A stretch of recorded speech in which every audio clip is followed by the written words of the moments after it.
বগুড়ায় গভীর রাতে ঘুমন্ত অবস্থায় সকিনা বেগম নামের এক নারীকে দাঁত দিয়ে কুপিয়ে হত্যার অভিযোগ উঠেছে দ্বিতীয় স্বামী রুবেল মিয়ার বিরুদ্ধে।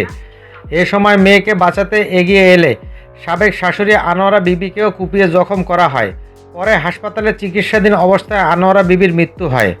শুক্রবার দিবাগত রাত 2টার দিকে বগুড়া সদর উপজেলায় সাবগ্রাম মধ্যপাড়ায় এ হত্যাকাণ্ডের ঘটনা ঘটে। হত্যাকাণ্ডের পর সকিনা বেগমের দ্বিতীয় স্বামী রুবেল মিয়া আত্মগোপন করেছে।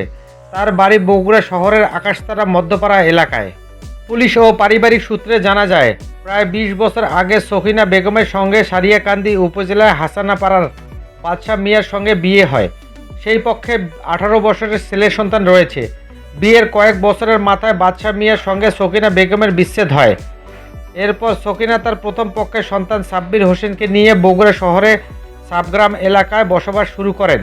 প্রায় 7 বছর আগে আকাশতারা এলাকায় রুবেল মিয়ার সঙ্গে দ্বিতীয় বিয়ে হয় সকিনার। সাব্বির আহমেদ বলেন, মাদকাসক্ত ও চুরির সঙ্গে জড়িত থাকায় রুবেল মিয়ার সঙ্গে তার মায়ের কলহ লেগেই ছিল। এক পর্যায়ে তারা আলাদা থাকতে শুরু করেন। পরে রুবেলের অনুরোধে তার সংসারে ফিরে যান সকিনা। কিন্তু রুবেলের স্বভাব পরিবর্তন না হলে কয়েক মাস আগে তাকে ডিভোর্স দিয়ে প্রথম স্বামী বাদশাহ মিয়ার সংসারে ফিরে যান তার মা। এতে ক্ষিপ্ত হয়ে রুবেল মিয়া 2 দিন আগে মাকে হত্যার হুমকি দেন।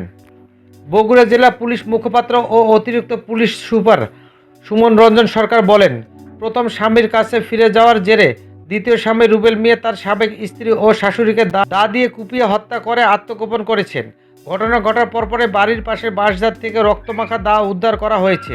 রুবেলকে গ্রেফতারের অভিযান চলছে। নিহত মা মেয়ের লাশ ময়নাতদন্তের জন্য শহীদ জিয়াউর রহমান মেডিকেল কলেজ হাসপাতাল মর্গে পাঠানো হয়।